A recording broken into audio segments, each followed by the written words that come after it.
Alors, du coup, on va parler relance. Madame la chère Victoria, t'as une balle? Je vais en chercher. T'en as une? Ah bah tu vois, regarde. L'élan de gentillesse de la communauté. Eh bien, écoute, c'est parti. On va parler de demi avec toi. Alors, on va commencer par un truc, Victoria. On va faire très simple, c'est si tu commençais à apprendre des demi. Toi, j'imagine que tu fais pas ça, mais maintenant, si tu devais commencer à apprendre des demi, la première chose que tu ferais, c'est quoi? Bêtement, t'inquiète pas, pas de question de preuve. Question entière. Donc du coup, tu ferais des croisés. Ah vas-y, explique-nous. Explique-nous ce que c'est, montre-nous, et surtout, explique-moi pourquoi. Alors on va commencer déjà, montre-nous une croisée. Donc, comme je dis, le mieux c'est de montrer. Voilà. Vas-y, t'inquiète pas, c'est le stress des examens. Voilà, une belle croisée. Alors ça c'est une belle croisée. Alors, question, pourquoi tu fais une croisée? Pourquoi en fait la croisée c'est important pour toi? Réponds comme tu le sens. Comme je dis, le but en fait des tutos, comprends bien un truc, c'est pas je te pose une question et tu dois avoir la bonne réponse, c'est en fait le but c'est que chacun en fait explique la chose à sa façon, à son ressenti.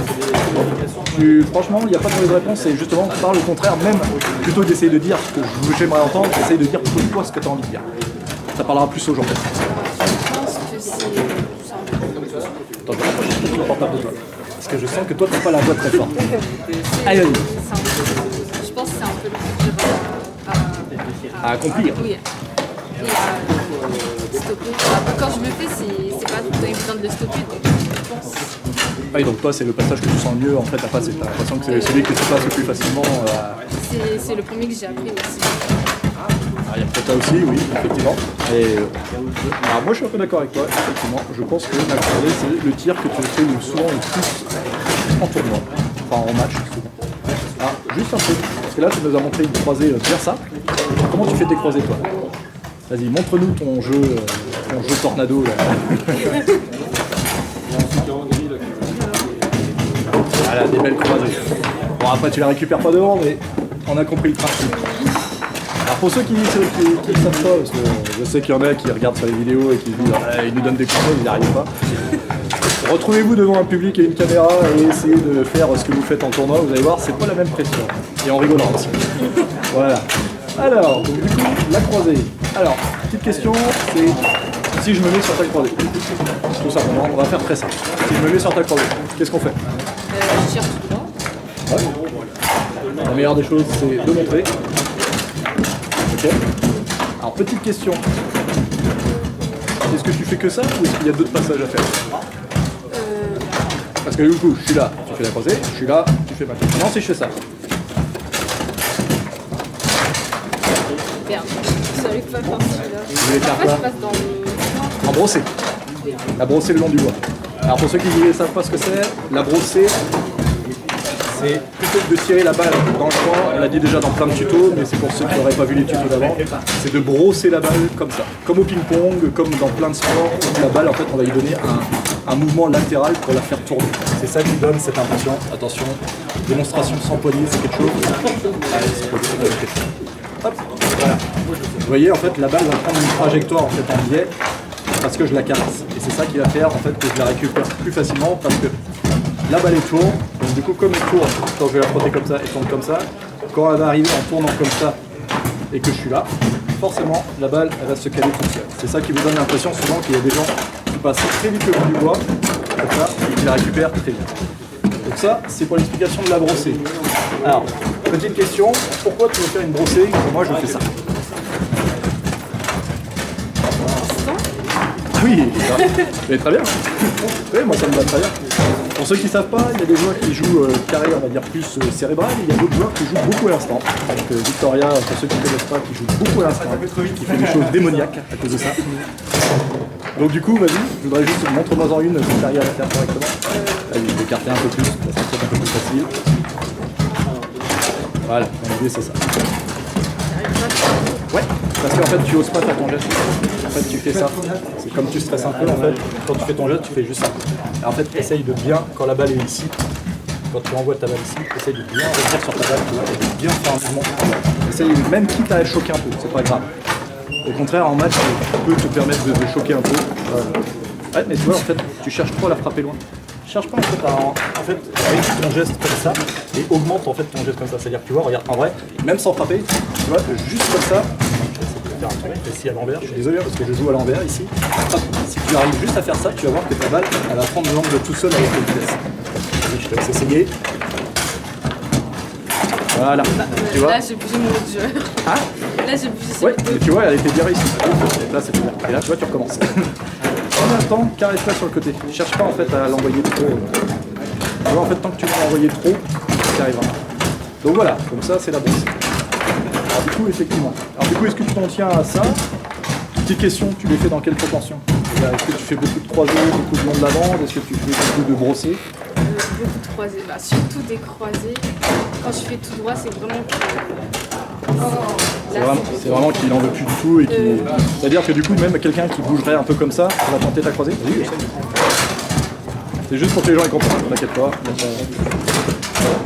Donc pour ceux qui n'ont pas trop l'habitude en fait, comme disait Victoria, il ne faut pas chercher en fait à trop se dispatcher. C'est-à-dire qu'il ne faut pas chercher en fait à avoir 20 000 passages, ça sert à rien. Là comme elle vous a montré, vous avez dû voir qu'il y a beaucoup de gens qui ont fait des tutos maintenant dans la ligue sur les 2000. Effectivement, souvent le truc qui revient c'est la croisée, le long de la bande. Et en fait, normalement juste avec ces deux passages là, vous avez besoin de rien d'autre. Ceux qui vous disent que vous avez besoin d'autre chose, c'est souvent ils ne maîtrisent pas à fond le truc. Mais en vrai, rien qu'avec ça, normalement on fait passage à 100%. Après c'est de la réflexion, c'est comment j'amène mon truc, comment je piège le mec, comment j'ai réfléchi à ce qu'il a fait avant, à ce qu'il va faire après, ce que je veux amener. Donc ça après j'ai envie de dire c'est tout de l'aspect psychologique. Donc du coup, très bien. Après comme disait Victoria, en fait le coup d'avoir une brossée comme tu as fait là le long de la bande, en fait si tu le fais c'est parce qu'en fait c'est plus facile. C'est-à-dire qu'en fait, pour vous expliquer simplement, en fait, quelqu'un qui va commencer à essayer de googler comme ça, en fait, il va tricher un peu. Parce que du coup, en fait, il est ni sur l'une, ni sur l'autre. Et alors, du coup, il va tricher. Alors, il y a plusieurs solutions. C'est-à-dire, il y a des mecs qui vont pas bouger du tout, ils vont faire ça. Alors, tu ferais quoi pour un mec qui bouge pas? On va prendre sur tous les trucs que tu veux, en fait, que t'es parlé de ça. Moi, je fais des coups de pied et... Bah, vas-y, monte. Ah, imagine le mec, il bouge, et en fait, il s'en fout, il va rester là et il va pas bouger. Bah, un coup de demi, généralement, quand c'est comme ça. Vas-y, on veut voir. Voilà. Ça fait ça. Mais t'as raison. Pourquoi? Parce qu'en fait, imagine que, alors toi dans ton cas, tu m'as dit que tu faisais beaucoup de croisés. Donc imagine que le gars, à chaque fois il est pris en retard, il en a marre. Et que du coup il décide, bah je me mets sur la croisée et je bouge pas. Donc du coup là tu as plus le demi que tu voulais. Et tu fais. Montre-nous ce que tu fais. T'es en condition, là je bouge pas. Oula. Désolé pour ceux qui sont derrière. Donc du coup tu recontinues la nuit. Et en fait, alors t'as raison de faire, t'as d'autres solutions aussi pour les passages. Par exemple, si t'étais plus passage, si quelqu'un reste bloqué comme ça, qu'est-ce que tu vas faire? Tu fais la brossée. Pourquoi? Parce que regarde, comme il est devant toi, si tu te décales pour la taper là, tu vas revenir. En gros, tu envoies ta balle, elle revient, ok, il est en face de toi, il bouge pas le mec. Sauf que pour faire une brossée, il faut se mettre face à la balle. Tu sais, c'est pas se mettre sur le côté et la frapper. Quand tu brosses une balle, il faut être bien face à la balle, justement, pour camoufler le truc. Et en fait, le mec, tu vas la caresser pour donner l'angle. Et du coup, comme le mec, il t'attend là, il voit que la balle est là et que tu te mets derrière la balle, bah du coup, tu le prends en traite parce que lui, c'est bon, le plan a fonctionné. Sauf que toi, au dernier moment, je brosse. Et c'est foutu. Et c'est, tu vois, quelqu'un qui ne bouge pas comme ça, si tu n'as pas envie de prendre l'option je tire au but, qui est très bien, l'option je tire au but, bah, le mec il fait le feignant parce que justement il voit bien que quand il joue au réflexe, il n'arrive pas et à chaque fois tu le passes, bah, il bouge plus, tu lui envoies un demi, ça va le calmer tout de suite, tu vas voir qu'après il va continuer à bouger. Et par exemple, si tu veux jouer le passage, du coup tu fais la brossée, et à l'inverse, la deuxième solution pour celui-là, donc c'est un peu les passages. Alors qu'on soit bien clair, là les passages qu'on vous explique là pour passer quand quelqu'un triche, comme je disais, c'est on va dire c'est ponctuel, c'est pas quelque chose, vous allez en faire peut-être 2 ou 3 dans le match. Et du coup la deuxième solution c'est celle-là. C'est-à-dire tu fais ton tic-tac, tu t'arrêtes, tu décales. Comme ça tu camoufles ta balle, pourquoi? Parce que comme tu fais un tic-tac, c'est-à-dire que jusqu'à là ton amorti, en fait le mec ne peut pas voir la différence. La balle va s'arrêter là. Et du coup, en fait, jusque là, le mec peut pas voir la différence. Et là, tu décales d'un coup. Et avec celui-là, tu vas chercher. Et du coup, le mec, s'il veut pas faire l'effort et qu'il décide de pas bouger pour pas se faire surprendre, bah pareil, tu fais ça, paf, tu décales. Il bougera pas parce qu'il sera forcément en retard. Et du coup, tu as un passage de gratter. Et sinon, comme tu disais, il y a aussi la solution. Je tire au but. Parce que je sais que tu aimes la facilité. Alors, très bien. Alors, petite question. Moi, c'est sur tes croisés. Tu les frappes tout le temps ou tu fais des croisés en brossée? Je pense que je les frappe tout le temps. Là, tu fais des brossés aussi, c'est pour ça que je te posais la question. Ah. Ouais, quand tu fais en fait, tu sais, ton injection, tu la rattrapes en fait avec le rebond du bois, tu la pousses en fait pour avoir ta croisée. Alors je sais pas si tu peux la faire devant tout le monde, fais gaffe, ils te regardent tous, je veux pas te foutre la pression. Si elle loupe, vous pouvez envoyer les casse-croûtes sur la gueule. Voilà, et c'est fou. Allez, vas-y, essaye de nous en montrer une comme tu fais en match. On va voir si ça marche. Non, pas comme ça. Ah, quand tu fais ça, tu sais, Quand je laisse taper sur le bois. oui, c'est ça, quand tu fais ta balle très vite, tu renvoies en fait au bois et après tu la renvoies en fait en croisée. C'est juste pour montrer aux gens des choses que tu fais très bien. Voilà. Bonne idée. C'est plus chiant hein, quand. Hein Avec un peu plus, c'est un peu stressant. Pour la petite anecdote, la première fois que Pierre-Jean Etienne, vous connaissez peut-être pas, Pierre-Jean à l'époque il était numéro 9 français, donc c'était pas un clochard, hein, qu'on soit clair. Et la première fois qu'il m'a fait un tuto, alors c'était pas un tuto filmé en plus, c'était un tuto vraiment devant, c'était la première fois qu'on faisait un stage à Rennes, bah, je peux vous dire qu'il n'arrivait pas à faire un seul demi alors que c'était sa force absolue, mais parce qu'il était comme ça. Le mec il tenait la pression contre les plus gros joueurs mondiaux, mais par contre il arrivait devant 4 mecs qui savaient pas jouer, qui connaissaient même pas le prénom, et il était comme ça pour faire la démonstration. Donc c'est pour ça, ceux qui ont jamais fait de tuto, ils connaissent pas, mais voilà, Victoria, tu sais ce qu'est la vraie pression. Non. Voilà, très bien. Bon alors du coup, sur les demi, une petite question. Comment tu réceptionnes ta balle aussi? Parce que ça c'est une question qu'on m'a posée, donc on va essayer de te faire répondre. Quand tu fais un passage, la balle elle va arriver devant. Est-ce que tu fais quelque chose devant pour que la balle t'arrive dans les pieds? Parce que la plupart des gens ils vont me dire bah oui mais quand tu fais la croisée, moi j'arrive jamais à aller dessus. Je bouge. D'accord. Et tu bouges. Vas-y, fais-en lui, on va voir. Tu vas expliquer aux gens. Alors déjà tu bouges, et tu bouges pas que comme ça. Bah oui, je t'ai vu partir comme ça, mais ton pied il a fini comme ça. Je lève le jeu en bougeant. Ouais. Je sais pas. Non. Alors, Je pense que je lève le jeu avant de bouger. alors c'est une question comme ça te paraît peut-être évident parce que comme d'habitude, et l'autoblocage. Est-ce que tu peux expliquer aux gens ce que c'est un autoblocage? Bah, c'est quand tu mets ton pied comme ça et que tu attends la balle sous le pied. Oui. Bah voilà, tu apprends le vocabulaire en même temps, c'est bien. Des choses que tu appliques depuis je sais pas combien d'années. Voilà, maintenant tu sais comment il s'appelle. Ah vas-y, explique aux gens. Explique aux gens pourquoi tu mets le pied en avant et pourquoi. Ça se bloque. Ouais, clairement. Alors, petite question. Quand la balle t'arrive sous le pied, est-ce que tu fais un petit mouvement comme ça pour essayer d'être au-dessus? Ou est-ce que tu restes comme ça et tu bouges pas du tout? Je crois que je suis pas. Ouais. Ah, c'est pas bien. Alors, pour la petite explication, c'est pour pas laisser Victoria toute seule. En gros, le défaut que vous avez, la plupart des joueurs, c'est quand la balle arrive, vous faites ça. Voilà. Et en fait, c'est la pire manière en fait, pour récupérer la balle. Pourquoi? Parce que en fait, statistiquement, vous avez une chance que quand elle arrive trop vite, c'est vachement dur en fait d'aller pile poil sur la balle. Là, je le fais lentement, donc ça va. Et par exemple, vous voyez, si vous arrivez sur un match, c'est tendu, c'est la dernière balle, c'est votre dernier passage.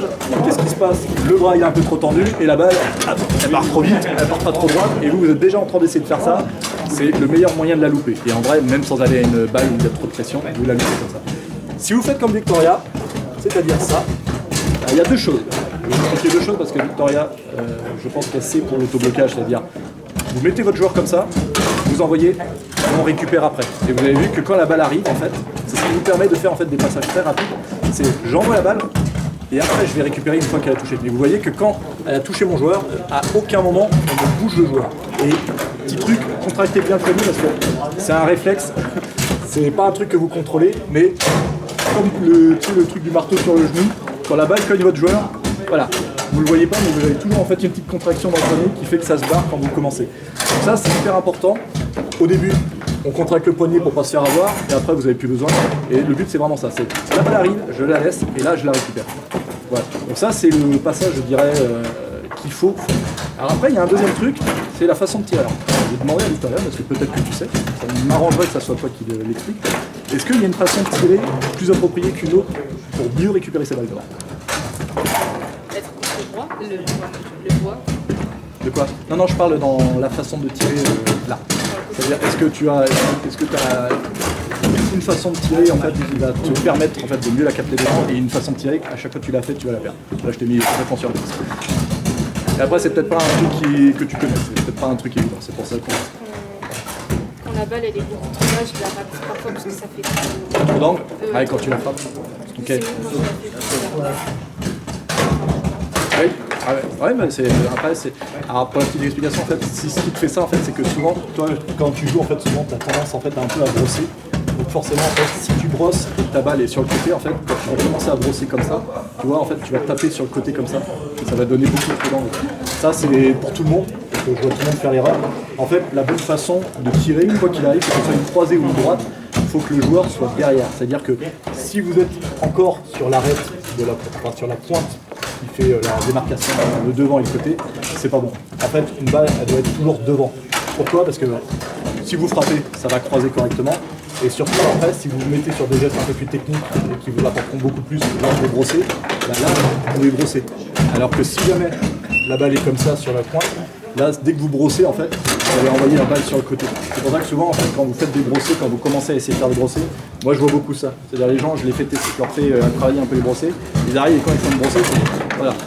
Ça fait ce petit merdier là, parce que tout simplement, en fait, les gens en fait ont peur d'être en retard sur la balle, et plutôt d'attendre que la balle soit un peu devant le joueur, bah, ils vont vouloir la taper trop tôt, et quand ils vont la brosser trop tôt, bah, voilà. Vous tapez en fait avec le poing, et en fait, vous mordez la balle, moi j'appelle ça rentrer dedans, chacun son petit jargon. Donc voilà, ça c'est là. Non, sinon sur le truc que je voulais t'amener, c'est ça, c'est la façon de tirer. C'est-à-dire qu'il y a deux façons de tirer, je vais vous les montrer pour la démonstration. Ça, je dirais que c'est la bonne. Vous voyez bien, c'est tout doux quand ça arrive. Et ça, malheureusement, c'est celle que je vois pratiquement tous faire et qui est la mauvaise. Voilà. Alors, je sais pas si quelqu'un a vu la différence. Voilà, exactement. En fait, nous, avec Flavien, parce que nous, on entraîne depuis une dizaine d'années, donc on a développé notre propre jargon. Vous en faites ce que vous voulez. En fait, on appelle ça percuter et accompagner. En gros, accompagner, c'est-à-dire que vous n'allez pas chercher, en fait, quand la balle arrive, à prendre de l'élan derrière pour la frapper. Déjà, ça sert à rien. Et deuxièmement, vous avez moyen de la tirer très vite en restant juste derrière. Le but, c'est, quand la balle arrive, vous vous mettez juste derrière et vous envoyez.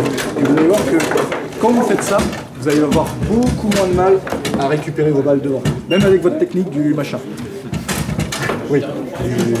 Alors que si vous percutez c'est quoi? C'est que vous allez prendre de l'élan avant de frapper la balle. Et quand la balle va arriver là, quand vous allez essayer de faire de l'autoblocage ou même ça, en fait la balle déjà va partir beaucoup trop vite. Et deuxièmement, c'est ce que j'appelle le caillou. Parce qu'en fait, pour faire con, c'est comme un transfert d'énergie. C'est-à-dire que tu vas arriver, tu vas prendre beaucoup d'élan, et quand tu vas taper la balle, elle va partir en fait droite, elle roule pas, enfin c'est de la merde. À récupérer, ça va souvent faire quoi? Quand vous avez votre balle qui fait paf paf, cherchez pas, c'est que souvent vous avez beaucoup trop levé le joueur et en plus vous avez mis beaucoup trop de force. Et du coup, ce qui arrive souvent, pour ceux qui ont plus l'habitude comme Rodolphe, t'es en balle de match, t'es en stress complet, faut pas que tu la loupes, c'est le 7-7. Et qu'est-ce qui se passe? Tu dis je vais faire le plus facile, c'est-à-dire le long de la bande. Et qu'est-ce qui se passe? Tu l'as fait beaucoup trop fort et elle fait bing bing. Et à chaque fois ils disent putain, je comprends pas, j'étais bien tout le match et là j'ai loupé mon long de la bande. Ne cherchez pas, c'est qu'avec la contraction, en fait, vous avez tendance à être trop forcé sur l'élan. En fait, vous décollez beaucoup trop de la balle et quand vous frappez, bah voilà, le caillou, il est bon, moi je peux pas le faire parce que j'ai pas de podium, je suis désolé, donc faites de la force avec des balles. J'ai plein d'huile sur les mains, d'ailleurs. Je vais éviter de toucher ta balle parce que sinon ça va être compliqué après. Donc voilà. Donc, comme disait Victoria, je pense que si vous lui commencez les demi, croisés le long de la bande, c'est vraiment, vous n'avez pas besoin d'autre chose, vraiment. Après, c'est vraiment dans la réflexion de jeu, et c'est quelque chose à travailler. Parce qu'en fait, moins vous vous forcez en fait à faire la croisée et le long de la bande, et de toute façon, moins vous prenez l'habitude en fait à jouer avec tout simplement votre cerveau, parce que c'est un truc qu'on n'utilise pas trop au début. Enfin, on l'utilise, mais pas comme on devrait à fond le ballon. Victoria peut vous en parler, on est tous passés par là. Et après, prenez bien aussi le temps de techniquement bien tout faire. Alors, juste un petit truc, Victoria, sur ta croisée. Quand tu fais ta croisée, t'es comment par rapport au bois? Il le joue? Ouais, non? Vas-y, simplement. Quand tu vas taper dans ta croisée, t'es où par rapport au bois? Et ben voilà, c'était la réponse que je voulais entendre. Est-ce que tu te décolles des fois du bois pour faire ta croisée? Parfois, mais moi je fais pas attention si ça marche bien. D'accord, ok. Bah très bien. Tu vois, tu me donnes la réponse. Effectivement, quand vous faites la croisée au long de la bande, le but c'est ça. C'est, quoi qu'il arrive, le long de la bande, je suis collé au bois et j'attends la balle et je fais le long du bois. La croisée, je suis collé au bois, je l'attends et là je tape avant. Alors là je me suis décollé parce que je suis désolé, toujours pareil, je suis un peu à l'envers. Mais en fait le but c'est toujours le même départ et deux solutions. Alors pourquoi la croisée le long de la bande? Parce que tu sauras expliquer aux gens pourquoi l'une et l'autre. Pourquoi on fait une croisée le long de la bande? Pourquoi on fait pas un long de la bande et un long de la bande ici? C'est mieux pour embrouiller, Et pourquoi? C'est tout ce que je te demande. Quand je suis là, peut-être ça va être compliqué pour l'adversaire de savoir si je fais une croisée ou si je fais... Exactement, c'est que ton départ il est du même joueur. Parce que si tu fais là et là, ton départ n'est pas le même. Donc du coup le mec il est malin, bah, qu'est-ce qu'il va regarder? Il va regarder est-ce qu'à un moment la balle va par là ou va par là, il a juste à se caler. Pareil, imagine que tu fais ça. C'est-à-dire que tu fais tout le long de la bande, et quand il est là, qui veut plus ton long de la bande, bah du coup tu veux la mettre là, mais du coup je sais pas, tu vas pas le faire avec le même joueur, c'est-à-dire que tu vas le faire avec celui-là, et tu vas faire ça. Bah du coup le mec il a qu'une chose à regarder en fait, c'est-à-dire qu'en match il n'a pas besoin de calculer, en fait il a juste besoin de regarder à partir de quel joueur tu tires, et il se place sur la position. Et comme ça il te joue le tout. Donc du coup on va dire c'est la règle d'or, c'est un joueur, deux positions, deux joueurs, trois positions. Parce que tout simplement tu peux garder qu'avec deux, par exemple tu vois en défense, tu prends trois trous, pourquoi? Parce que tout simplement tu as deux joueurs, donc tu sauras toujours que sur deux positions, tu auras toujours une solution quoi qu'il arrive. Et quand tu prends tes positions, qu'est-ce que tu prends? Tu prends tes positions les plus espacées. Donc par exemple, quand c'est les tirs, bah, ça va être le centre, les deux poteaux. Les demi, bah, ça va être le long de la bande et celle-là. Alors le long de la bande, j'explique. Et c'est tout simplement parce que si vous regardez bien, alors je sais pas si sur la caméra ça se verra bien, mais quand vous êtes à fond comme ça déjà, vous avez quasiment les deux tiers de votre balle qui passent. C'est-à-dire que là il reste plus qu'un tir à faire passer. Ce qui veut dire que suffit juste de faire ça et votre balle elle passe tranquillou. Donc c'est pour ça en fait que les joueurs jouent beaucoup en fait le long de la bande, parce qu'en fait tout simplement, même un mec qui fait ça, bah, si vous le faites bien le long de la bande, la main ça va être compliqué, mais vous allez voir que souvent les gens quand ils rabattent, en fait quand vous rabattez, souvent vous vous arrêtez pas net contre le doigt. Souvent les gens en fait ils sont surpris, et du coup ils font ça, et il y a une sorte de petit rebond, vous l'exagérez pour que ça se voit mieux, c'est vraiment une sorte de petit rebond, et souvent la balle elle passe en fait dans ce petit rebond. Donc du coup ça vous permet de faire beaucoup plus de choses en fait le long du bois, et ça force le mec en fait vraiment à coller et à vraiment pouvoir en fait se retirer de là sans se prendre un demi super facilement. Et après, à la croisée, toujours pareil, sur le même départ, parce que du coup, le joueur en fait, jusqu'à là, en fait, il saura jamais en fait laquelle vous voulez faire. Donc du coup après c'est à vous de savoir ce que vous voulez faire, c'est-à-dire que si vous avez prévu de faire la croisée, bah, vous attendez un petit peu, voire même vous pouvez même appuyer des fois un peu sur le ressort, il y en a qui font ça, appuyer sur le ressort pour gagner encore un petit peu plus de temps pour que le mec rabatte au dernier moment et hop, je passe à croiser comme ça. Donc ça après chacun sa technique, ça c'est tout ce que j'appelais la façon d'amener la chose. Mais dites-vous un truc, c'est vous n'avez pas besoin d'autre chose en fait que ces deux passages. Et comme disait Victoria, c'est bien collé au bois. Là c'est moi qui disais ne pas percuter sa balle, bien l'accompagner, c'est-à-dire se mettre juste derrière, pas chercher plus. Et devant, qu'est-ce qu'on fait devant? L'autoblocage. Voilà. Bon, ça va? C'était pas trop facile. Eh ben écoute, voilà, un tuto pour madame Victoria Edwards. Bravo madame. Ah non, c'était pas ta... C'était la balle à qui? Ta balle à Sébastien, je crois. C'est pas que sur ma balle. C'est pas obligé. Bon, on y redonnera après. Hop. Allez, une vidéo de tout ça faite. Encore 2 heures de sup.